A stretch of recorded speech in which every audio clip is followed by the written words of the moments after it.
சீக்கிரம் வரப்போகிற இயேசு நாமத்தினால உங்களை சந்திக்கிறதுல நான் மிகுந்த மகிழ்ச்சி அடைகிறேன். பாருங்க, கர்த்தருடைய வார்த்தை இப்படியாய் சொல்லுகிறது. 1 தெசலோனிக்கேயர் 4வது அதிகாரம் 16வது வசனம் 17வது வசனம். ஏனெனில் கர்த்தர் தாமே ஆரவாரத்தோடும் பிரதான தூதனுடைய சத்தத்தோடும் தேவ எக்காலத்தோடும் வானத்திலிருந்து இறங்கி வருவார். அப்பொழுது கிறிஸ்துவுக்குள் மரித்தவர்கள் முதலாவது எழுந்திருப்பார்கள். பின்பு உயிரோடு இருக்க நாமும் கர்த்தருக்கு எதிர்கொண்டு போக மேகங்கள் மேல் அவரோடு கூட ஆகாயத்தில் எடுத்துக்கொள்ளப்பட்டு இவ்விதமாய் எப்பொழுதும் கர்த்தருடனே கூட இருப்போம் என்று சொல்லி கர்த்தருடைய வார்த்தை சொல்லுது. ஒரு வார்த்தை ஜெபிக்கலாம். பரலோக பிதாவே, நீர் எங்க கூட பேசுங்கப்பா. நம்முடைய வார்த்தையில ஜீவன் இருக்கிறது, வல்லமை உண்டு என்பதை நாங்கள் அறிந்திருக்கிறோம். வல்லமையான வார்த்தைகளை கர்த்தர் எங்களோடு பேசி வருகைக்கு நேராக எங்களை தகுதிப்படுத்தும், பரிசுத்தப்படுத்தும், நடத்தும் ஆண்டவரே. மகிமை உள்ள கருத்தில் எங்களை அர்ப்பணிக்கிறோம். இயேசுவின் நாமத்தில் பிதாவே, ஆமேன் ஆமேன். அன்புக்குரிய கர்த்தருடைய பிள்ளைகளை, நீங்களும் நானும் கடைசி காலத்தில் வாழ்ந்து கொண்டிருக்கிறோம். உலகத்தில் நடந்து கொண்டிருக்கிற ஒவ்வொரு சம்பவங்களை நீங்கள் பார்க்க முடியும். குறிப்பாக இந்த காலம், கடைசி காலத்தில் யுத்தங்கள் அதிகமாக, யுத்தங்களின் செய்திகளையும் கேள்விப்படுவீர்கள். ஆனாலும் முடிவு உடனே வராது என்று சொல்லப்பட்டது. கலங்காதிருங்கள், கலங்காதபடி எச்சரிக்காருங்கள், முடிவு உடனே வராது. முடிவு வராது, ஆனால் முடிவுக்கு முன்னாடி இயேசுவின் ரகசிய வருகை வரும். ரகசிய வருகை வந்தாலும் இந்த உலகம் என்ன செய்யும்? அந்தி கிறிஸ்துவின் நாட்களுக்கு நேராக இந்த உலகம் போகும். அப்புறம் ஆண்டவருடைய பிள்ளைகளை, பரலோகத்தில் நீங்களும் நானும் ஆண்டவரோடு கூட கல்யாண விருந்தில் சந்தோஷமாய் தேவனோடு கூட இருப்போம். இப்படியெல்லாம் நீங்கள் வேதத்தில் பல இடங்களில் நீங்கள் பார்க்க முடியும். அப்போ இந்த உபத்திரவ காலங்களை பார்க்கும்போது பாருங்கள், இந்தியா தேசத்தில் பஞ்சத்தின் தலைவிரித்து ஆடிக்கொண்டிருக்கிறது. பல இடங்களில் ஜனங்களுக்கு ஒரு நேரம் சாப்பாடு இல்லாமல் கஷ்டப்படுகிற காலங்கள். இன்னும் பல இடங்களில் காசா போன்ற பலஸ்தீன தேசத்தில் சிறு பிள்ளைங்க, எத்தனையோ பிள்ளைங்க சாப்பாடு இல்லாமல் கஷ்டப்படுறாங்க.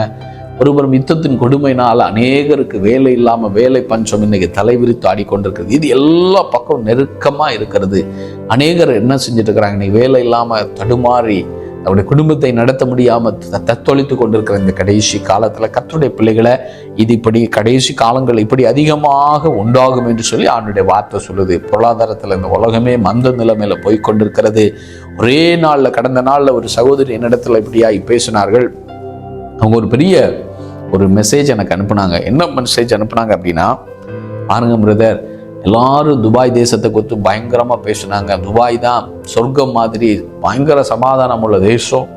அந்த தேசத்தில் போனீங்கன்னா பணம் சம்பாதிக்கலாம், அப்படி பண்ணலாம், இப்படி பண்ணலான்னு சொல்லி பல பில்லியனியர்ஸ் எல்லாம் என்ன செய்தாங்க? துபாய் பக்கம் படையெடுத்தாங்க, பல பிஸ்னஸ் பண்ணாங்க, ரியல் எஸ்டேட் பண்ணாங்க. இப்படி பல காரியங்களை பண்ணி இந்த தேசத்தை செழிப்பில் பயங்கரமாக கொண்டு போனாங்க.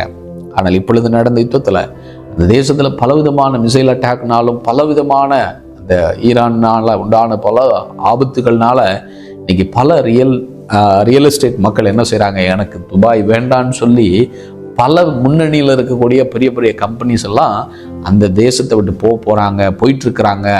அப்படி மட்டும் இல்லாமல் பலவிதமான நெருக்கத்தின் மத்தியில் அந்த தேசம் இன்னைக்கு தள்ளாடி கொண்டிருக்கிறது. துபாய் மட்டும் இல்லை, ஒவ்வொரு நாடுகளையும் சொல்கிறேன். அப்போ இதை பார்த்து அந்த சகோதரி, ஏன் பிரதர் இப்படி நடக்குது? ஏன் ஆண்டவர்கிட்ட நம்ம ஜெபம் பண்ணால் ஏன் ஆண்டவர் கேட்க மாட்டேங்கிறார்? இப்படியெல்லாம் பல கேள்விகளோடு அந்த மெசேஜை அனுப்பியிருந்தாங்க. அதுக்கு பதில் வேத வசனம் வெளிப்படுத்தின விசேஷம் 18வது அதிகாரத்தில் சொல்லப்பட்டிருக்கு. ஆனால் அவங்க அதை படித்திருக்க மாட்டார்கள். படித்திருப்பாங்க, ஆனால் அதனுடைய விளக்கமும் தெளிவும் இல்லாமல் அவங்களுக்கு அன்னைக்கு கேட்கும்போது இருந்தது. ஆனால் அந்த அதிகாரத்தை குறித்து 18வது அதிகாரத்தில் ஆண்டவர் சொல்லப்பட்டதான காரியங்களை குறித்து நான் வேதத்தை அவங்களுக்கு அனுப்பி 18வது அதிகாரத்தை எடுத்து படித்து பாருங்க.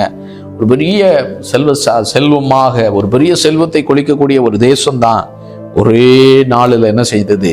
ஒன்றுமில்லாமல் போன ஒரு அனுபவம். இது கடைசி காலத்துல, கொடிய காலத்துல, இது அந்தி கிறிஸ்து நாட்களில் உண்டாக போற ஒரு சம்பவம் தான். இப்படிப்பட்ட ஒரு கொடிய காலம் உலகத்துக்கு வைக்கப்பட்டிருக்கிறது என்பதை அவர்களுக்கு நான் எடுத்து காண்பிக்கும் போது அவர்கள் ரொம்ப சந்தோஷப்பட்டாங்க. பிரதர், இப்படியெல்லாம் பைபிளில் சொல்லப்பட்டிருக்கிறதா? இவ்வளவு தெளிவாக வேதத்தில் சொல்லப்பட்டிருக்குன்னா எனக்கு தெரியாது அப்படின்னு சொல்லி அவங்க ஆச்சரியப்பட்டாங்க.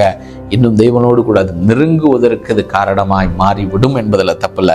ஏனென்று சொன்னால், நீங்கள் தீர்க்க தரிசனத்தை அறியாத வரைக்கும் உலகத்தில் நடக்கிற சம்பவங்கள் தான் உங்களுக்கு பெரிதாய் தெரியும். ஆனால் வேதம் முன்குறித்தே சொல்லியிருக்கிறார், அப்பா, இந்த ஜனங்கள் என்னை தேடாமல் இருந்தால், என்னிடத்தில் அவர்கள் வராமல் இருந்தால் இந்த உலகம் இப்படித்தான் போகிறது என்று சொல்லி கர்த்தர் 2000 வருஷத்துக்கு முன்னாடி சொல்லி வைத்தது எல்லாம் கண்களுக்கு முன்னாடி நம்ம பார்த்து கொண்டிருக்கோம். காரணம் என்ன தெரியுமா? உண்மையான தெய்வத்தை அறியாதபடினால, உண்மையான தெய்வத்தை அவர் சொன்ன மாதிரி அவரை ஃபாலோ பண்ணாததுனால தான் சாத்தானுக்கு இந்த உலகம் விடப்படுகிற காலத்துக்கு நேராக இந்த உலகம் போய்கொண்டிருக்கிறது என்பதை நீங்க மறந்துடக்கூடாது. அதுக்கு தான் கர்த்தர் நம்மோடு கூட பேசுகிறார். பாருங்க, இப்படி எல்லாம் ஒரு புறம் நடந்து கொண்டிருக்கிற, இப்படி எல்லாம் ஒரு புறம் நடந்து கொண்டுதான் இருக்கும்.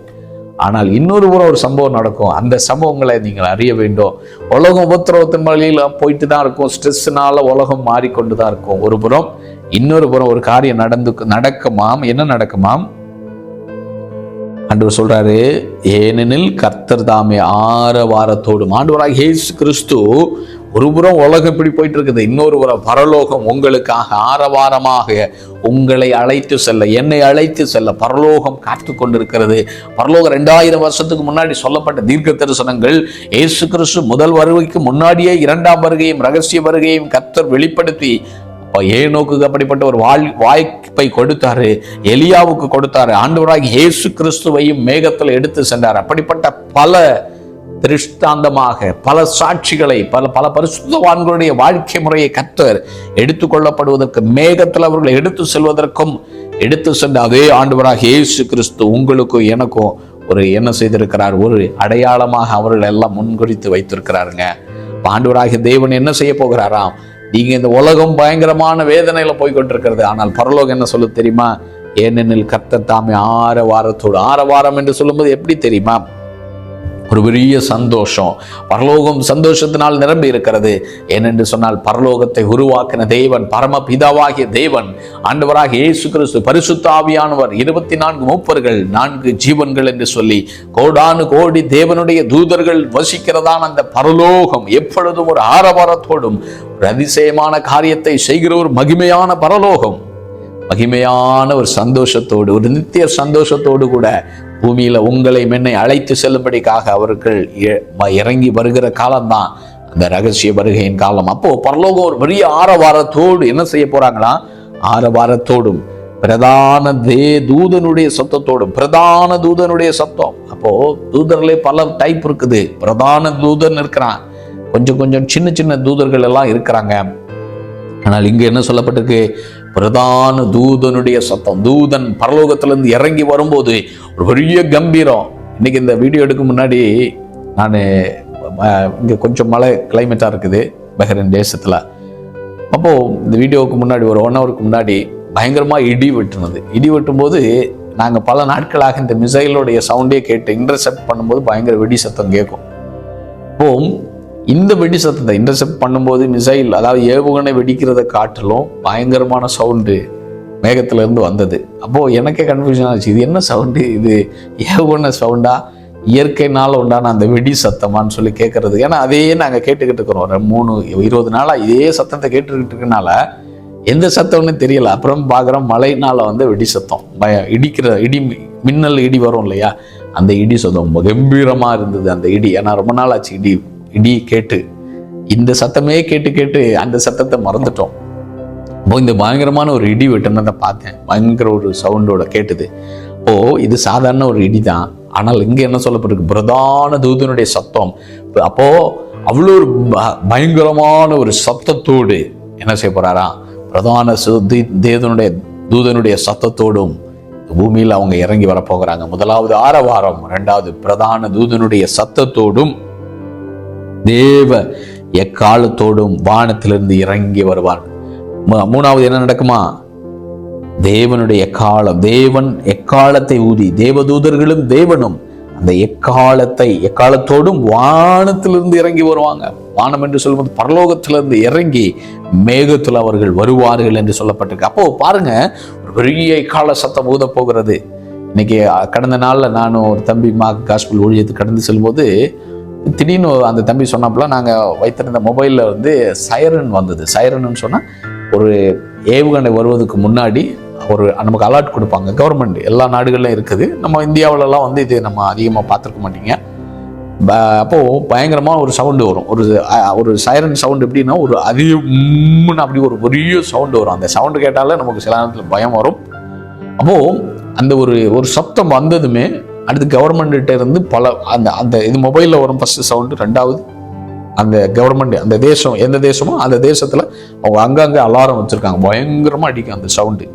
இந்த சவுண்டு எதுக்காக அடிக்கிறாங்க அப்படின்னா, அப்பா இதான் வந்து அவங்களே அந்த மெசேஜில் வரும், இந்த மாதிரி மிசைல் வரப்போகுது, ஏதோ ஒரு ஹசார்ட்ஸ் வரப்போகுதுப்பா, நீங்கள் பத்திரமா இருங்க, நீங்கள் வெஹிக்கிளில் போனீங்கன்னா பத்திரமா வெஹிக்கிள் போங்க, அதே மாதிரி நீங்கள் வெளியே தான் நடந்துட்டு இருந்தீங்கன்னா ஒரு மறைவிடம் இருந்துச்சுன்னா அந்த இடத்த வந்துருங்க, ஷெல்டர் இருந்தால் ஷெல்டருக்கு போங்க, இப்படி சொல்லி ஒரு அலாரம் அடிக்கும். இந்த அலாரத்தை கேட்டு கேட்டு மக்கள் என்ன செய்வாங்க, அதை பேஸ் பண்ணி இப்போ வண்டியில் போயிட்டு இருக்காங்க, கொஞ்சம் ஸ்லோ பண்ணுவாங்க, ரொம்ப ஹைவேல ஃபாஸ்ட்டாக போக மாட்டாங்க, கொஞ்சம் சைடு நிப்பாட்டலாம். ஏன்னா என்னன்னா ஏவுகணை வரப்போகுது அப்படின்றதுக்கு ஒரு அலர்ட்னஸ் கொடுப்பாங்க. அப்போது அந்த அலர்ட்னஸுக்கு ஒபே பண்ணனா பாதிப்பு இல்லைன்னா பாதிப்பு. ஆனால் அது வந்து சாதாரண ஒரு சவுண்டு, அதையே பார்க்கறதுக்கு ஒரு எக்கால சவுண்டு மாதிரி தான் இப்போ எனக்கு பார்க்கறதுக்கு கேட்குது.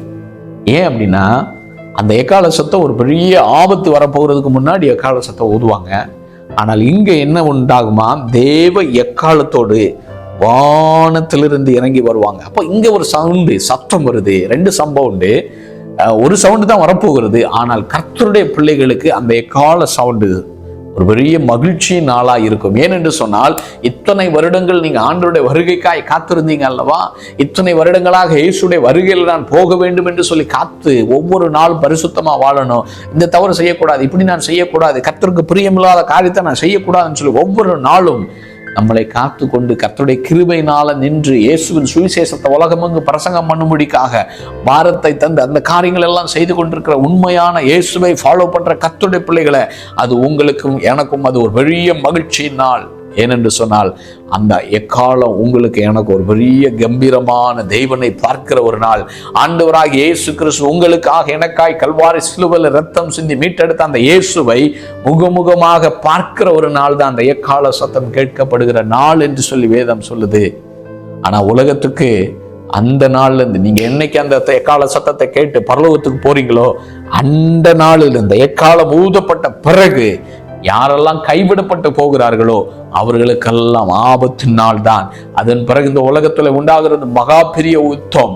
இன்னைக்கு இருக்கிற யுத்தத்தையே உலகத்தால சகிக்க முடியலன்னா இனி வரக்கூடியதான யுத்தத்துல 200 கோடி பேர் மரிப்பார்கள் என்று சொல்லி வெளிப்படுத்தின விசேஷத்துல அந்த யுத்தத்துல 4வது முத்திரை உடைக்கப்படும் போது 200 பேர், அதாவது பூமியில 4/1 பங்கு ஜனங்கள் மரிக்க போற காலம்தான் அந்த காலம். எந்த காலம்? கைவிடப்பட்ட பிறகு நடக்கிற யுத்தத்துல நடக்க போகிறது.